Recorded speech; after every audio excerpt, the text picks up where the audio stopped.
उनकी आप मदद नहीं करना चाहते हो। कोई सोच सकता है त्योहारों के दिन उन्हें ऐसे ही छोड़ दिया, बैठी हुई है, न खाने न पीने का, न इंतजाम, न कुछ। सोचिए सरकार कैसी। इसीलिए मैं कह रहा हूं कि परिवार वाले ही दुख समझते हैं परिवार वालों का। आज 6 दिन हो गए उन लोग के धरने में बैठे।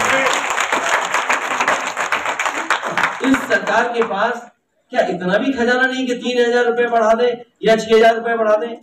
मैं अपनी बहनों से कहूंगा, या जो इस योजना में शामिल हैं, समाजवादियों की जब भी सरकार आएगी, आपने जो डिमांड की है 3,000 या 4,000 बढ़ाने की, उसको दुगना बढ़ाने का काम समाजवादी लोग करेंगे। और मैं तो उन तमाम लोगों से कहूंगा जिनको तकलीफ और परेशानी में डायल 100 ने मदद की है, आज इन बहनों की मदद करें, उनके साथ खड़े होकर के लिखना।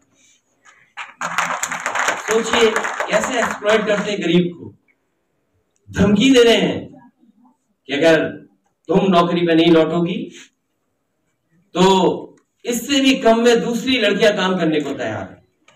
सोचिए आप, ये गरीबों को एक्सप्लॉइट कर रहे हैं, गरीबों का लाभ उठा रहे हैं, गरीबी का ये फायदा उठा रहे हैं कि अगर तुम नौकरी से जाओगी तो हमें अगर कम में भी रखना पड़ा। आज तमाम लोग हैं कम में नौकरी करने को तैयार है। सोचिए, ये एक जगह का फैसला नहीं इनका। सोचो अग्निवीर, कितने नौजवानों ने आंदोलन कर करके न जाने कैसा क्या क्या कहा अग्निवीर जैसी व्यवस्था को, लेकिन सरकार ये जानती है, बीजेपी के लोग जानते हैं कि गरीबी का लाभ कैसे उठाया जाता है। उन्होंने गरीबी का लाभ उठाने के लिए अग्निवीर व्यवस्था खत्म नहीं की, अग्निवीर को चालू रखा। मैं अपने नौजवानों से भी कहता हूं कि जब प्रदेश का चुनाव आने जा रहा है, समाजवादी पार्टी के घोषणा पत्र में सबसे पहले यही होगा कि अग्निवीर को खत्म किया जाएगा और पहले जैसी जो पक्की नौकरी का काम होगा। आप देखिए उनका भाषण बिना भारत माता की जय के शुरू नहीं होता, भारत माता की जय। और सोचो अग्निवीर जैसी आधी अधूरी नौकरी दे रहे हैं आप। ये कैसा राष्ट्रभक्त है आपका, कैसा राष्ट्र प्रेम है आपका। इसलिए इन बेटियों से मैं कहूंगा कि ये सरकार सुनने वाली नहीं है। इसको सुनाने का पता नहीं कौन सा तरीका है, क्या सुनते हैं ये लोग, हमें तो नहीं पता कोई तरीका है। लेकिन उन बहनों की मदद, सदन जब शुरू होगा, सबसे पहला सवाल ये भी सरकार से मैं पूछूंगा कि डायल 100 को बर्बाद कर करके आप किनको लाभ पहुंचाना चाहते हो? कितनी करप्ट हो गई पुलिस।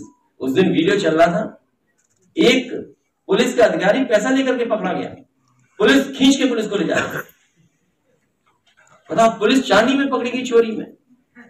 और चीजें हम नहीं बोलना चाहते हैं कि पुलिस का किस लेवल का करप्शन है, हर थाना बिका हुआ है। और ये बीजेपी के लोग दुश्मनियां बढ़ा रहे हैं लोगों के बीच में। ऐसी घटना ये कराना चाहती है जगह जगह पर। कन्नौज में जानबूझ करके बीजेपी के इशारे में पुलिस काम कर रही है।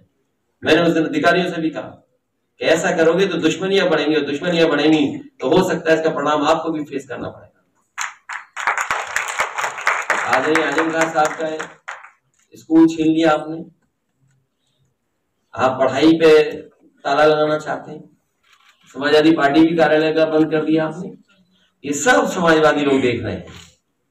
आप हमारे भी ताला लगाइए, ताले का मार्केट थोड़ी खत्म हो जाएगा, ताले बनना बंद थोड़ी हो जाएंगे। और सरकारें कितने दिन चलेंगी, और इतनी दुख तकलीफ परेशानी जो सरकार देगी वो कभी न कभी जनता उसका हिसाब किताब करेगी। मुझे खुशी है इस बात की कि आप लोग हमारे खजांची के जन्मदिन पे आए। मैं आपका धन्यवाद। थोड़ी तारीख इधर उधर हो गई है क्योंकि मध्य प्रदेश के चुनाव की वजह से जिस तारीख में हम लोग जन्मदिन मनाते उस दिन नहीं मना पा रहे हैं। आज त्योहार भी है और आज ही हमने मान लिया खजांची का जन्मदिन भी है। हालांकि लेकिन भाजपा के लोग अभी भी याद नहीं कर रहे हैं। इतने वर्षों के बाद भी नोटबंदी जो उन्होंने बातें रखी थी कि नोटबंदी से ये लाभ मिलेगा, नोटबंदी का ये परिणाम होगा, हमारी अर्थव्यवस्था ऐसे घूम जाएगी या गरीबों की जेब में इतना पैसा पहुंच जाएगा, और जो बड़ी बड़ी बातें कि आतंकवाद खत्म हो जाएगा, भ्रष्टाचार खत्म हो जाएगा, लेकिन पिछले इतने वर्षों के बाद भी अगर हम उनके कार्यकाल का आकलन करें तो कहीं ना कहीं नोटबंदी करके सोची समझी रणनीति के तहत ये लिया हुआ फैसला है। क्योंकि जो आंकड़े बताते हैं और समय समय पे जो चीजें सामने आती हैं, लगभग 15 लाख करोड़ रुपए कॉर्पोरेट लॉस, कॉर्पोरेट फ्रॉड की वजह से जो नुकसान हुआ था नोटबंदी के माध्यम से, मुझे लगता है कि उसकी भरपाई की गई है। 15 लाख करोड़ जो कॉर्पोरेट फ्रॉड, कॉर्पोरेट लॉस, जिससे हमारी बैंक गरीबों का पैसा छीन करके, गरीबों के पैसा उनकी जेब से निकाल करके अमीरों की तिजोरी भरने का काम अगर किसी ने किया है तो भारतीय जनता पार्टी ने किया है। इसीलिए हम खजांची का जन्मदिन मनाते हैं कि हर बार लोग ये जाने कि नोटबंदी से भ्रष्टाचार नहीं खत्म हुआ, नोटबंदी से आतंकवाद नहीं खत्म हुआ। और सबसे महत्वपूर्ण बात ये थी क्योंकि उत्तर प्रदेश का चुनाव होने, जब हम लोग पहली बार मिले थे, मैं पहली बार जब उससे मिला था तो उसे बोलना भी नहीं आता था, आज वो पढ़ने लगा है। जब मैं पहली बार मिला था उसका पहनावा ऐसा नहीं था, लेकिन आज पहनावा भी बदल गया है। ये अगर किसी ने ख्याल रखा है उसके बुरे दिन में, उसके तकलीफों के दिन में, परेशानी के दिनों में अगर कोई उनके साथ खड़ा रहा है तो समाजवादी पार्टी और समाजवादी लोग खड़े रहते हैं।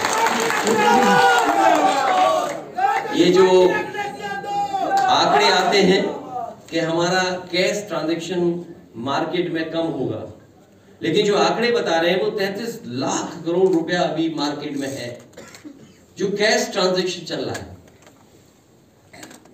तो उसका असर देखिए आप। बीजेपी हो सकता है कहते कि अर्थव्यवस्था बेहतर हो गई, लेकिन जो उन्होंने सपना दिखाया था डिजिटल ट्रांजैक्शन का, आज लोग वो आंकड़े कुछ भी बोले, लेकिन अगर 33 लाख वहां तो जरूर लेन देन कैश से ही हो रहा है। जमीनों का खरीदारी भी कैश से ही हो रही है आजकल, और उसका उदाहरण है अयोध्या, उदाहरण है। आज भी बीजेपी से पूछिए कि किन किन लोगों की रजिस्ट्रियां हुई हैं, वो बताने के लिए तैयार नहीं है। क्योंकि सबसे ज्यादा रजिस्ट्रियां अगर किसी ने की हैं तो बीजेपी के लोगों ने कराई। वो आपको समय याद होगा जिस समय हमने किस तरह की लूट भ्रष्टाचार देखा था कि कुछ ही मिनटों में, कुछ ही समय में रजिस्ट्री इधर से उधर हो गई और कितना मुनाफा किसी ने कमा लिया। आज के दिन जब नोटबंदी के दिनों को हम याद कर रहे हैं, खजांची को बधाई दे रहे हैं, हम वो दिन भी नहीं भूले हैं जिस दिन न जाने कितना पैसा किसी के घर में निकला था और कहा यह गया था कि समाजवादियों का है। तो इसलिए मैं बीजेपी से कहूंगा कम से कम जो पैसा हमारा बताया था हम समाजवादियों को वापस कर दो, हमें बहुत जरूरत है।